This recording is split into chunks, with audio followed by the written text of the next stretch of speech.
पिशाचिनी। ये एक ऐसा शब्द है जो आम इंसान को डराने के लिए काफ़ी है। कुछ लोगों की गलतफहमी कहे या भ्रम, वे पिशाचिनी को पिशाच का स्त्रीलिंग रूप समझते हैं। लोग ये समझते हैं कि पिशाच व पिशाचिनी संभोग कर इस योनि के वंश को आगे बढ़ाते हैं।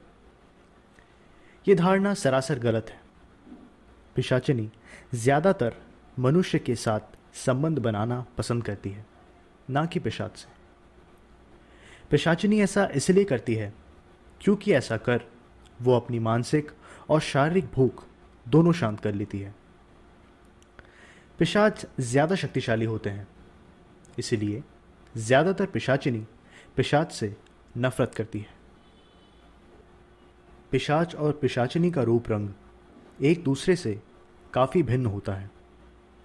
पिशाचिनी ज़्यादा भयंकर और डरावनी होती है, पर मनुष्य के सामने शायद ही कभी वो अपने असली रूप में आए। पिशाचिनियों में से अद्भुत सौंदर्य कर्ण पिशाचिनी का होता है। हम ये नहीं कह रहे हैं कि कर्ण पिशाचिनी सबसे सुंदर पिशाचिनी है, पर कामुकता के आधार पर कर्ण पिशाचिनी के सौंदर्य का चित्रण किया जाए तो वह स्वर्ग की अप्सराओं को भी अपने चरणों की धूल समान बना दे। इंद्र अगर अप्सरा के बदले कर्ण पिशाचिनी को भेजता तो विश्वामित्र का ध्यान काफी पहले ही भंग हो चुका होता। हालांकि कर्ण पिशाचिनी का सौंदर्य उसकी माया शक्ति की प्रबलता को दर्शाता है। असली रूप तो उसका डाकिनी से भी कई गुना ज्यादा भयंकर है। हम इस वीडियो में पहली बार लेकर आए हैं कर्ण पिशाचिनी का रूप विवरण। यह विवरण आपको इंटरनेट पर कहीं नहीं मिलेगा। इस विवरण को बेहद ही कठिनता के साथ जुटाया गया है। यह विवरण महान तांत्रिक डॉक्टर नारायण दत्त श्रीमाली जी, तांत्रिक बहल, तांत्रिक अघोरानंद, तांत्रिक ईश्वरचंद द्वारा कृत कई पुस्तकों के अध्ययन से जुटाया गया है। विवरण कुछ इस प्रकार है। शरीर के रंग की बात की जाए तो कर्ण पिशाचिनी के शरीर का रंग भूरा रहता है। यही तेजस्वी भूरा रंग कर्ण पिशाचिनी के सौंदर्य पर चार चांद तो लगाता ही है, साथ ही साधक को काम वासना से भर देता है।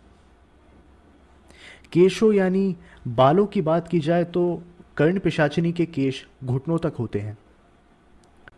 ये इतने लंबे होते हैं कि पिशाचिनी की योनि तक को ढक लेते हैं। कर्ण पिशाचिनी की ऊंचाई की बात की जाए तो इनकी ऊंचाई 6 से 6.5 फुट तक होती है। हालांकि ये अपनी ऊंचाई कदकाठी मन मुताबिक बदल सकती है। कर्ण पिशाचिनी के हाथों और पैरों में 8-8 उंगलियां होती हैं। तांत्रिक ईश्वरचंद ने अपने लेख में बताया है कि पिशाचिनियों के पैरों में अंगूठा नहीं होता, सिर्फ उंगलियां ही होती है। इनके हाथों पैरों की उंगलियां साधारण मनुष्य से 1.5 से 2 गुना तक लंबी होती है। यही लंबी उंगलियां कर्ण पिशाचिनी के कामुक सौंदर्य पर चार चांद लगा देते हैं।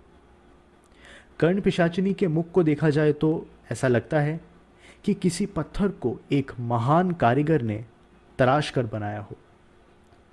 नैन नक्श, होठ, काल, गला सब कुछ सुडौल, बनावट में 1% की भी त्रुटि नहीं।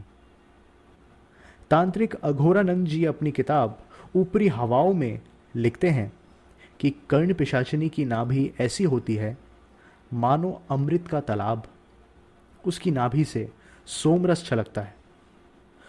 जो साधक उसे पी लेता है वह मदहोश हो जाता है। वक्षस्थल की बात की जाए तो उसमें भी कोई त्रुटि नहीं। कुल मिलाकर कहा जाए तो कर्ण पिशाचिनी का रूप और सौंदर्य साधक के ध्यान को भटकाने के लिए काफी होता है। कामुकता के जाल में फंस साधक अपनी साधना का सत्यानाश कर लेता है और अपनी आत्मा तक को कर्ण पिशाचिनी के हाथों गवा बैठता है। कर्ण पिशाचिनी की साधना एक आम के फल के समान है। जिस तरह आम के फल के लिए सालों तक पेड़ के बड़े होने और उन पर फल लगने का इंतज़ार करना पड़ता है, उसी प्रकार इस साधना में भी धैर्य की आवश्यकता होती है।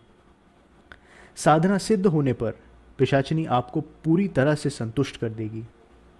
कई लोग कहते हैं कि कर्ण पिशाचिनी सिद्ध करने पर और किसी स्त्री या पत्नी से संभोग नहीं किया जा सकता। तो फिर जरूरत भी क्या है किसी और की? कर्ण पिशाचिनी का सौंदर्य आपकी प्यास सालों तक बुझाने के लिए पर्याप्त है। तांत्रिक चंडाल चंड के अनुसार साधक कर्ण पिशाचिनी के कई रूपों से संभोग कर सकता है और एक जन्म इन सब का रसपान करने के लिए पर्याप्त नहीं है। मैं आशा करता हूं कि यह वीडियो आपको पसंद आया होगा। इसे लाइक करें तथा शेयर करें और हमारे चैनल लॉजिकल हिंदू को सब्सक्राइब करना ना भूलें।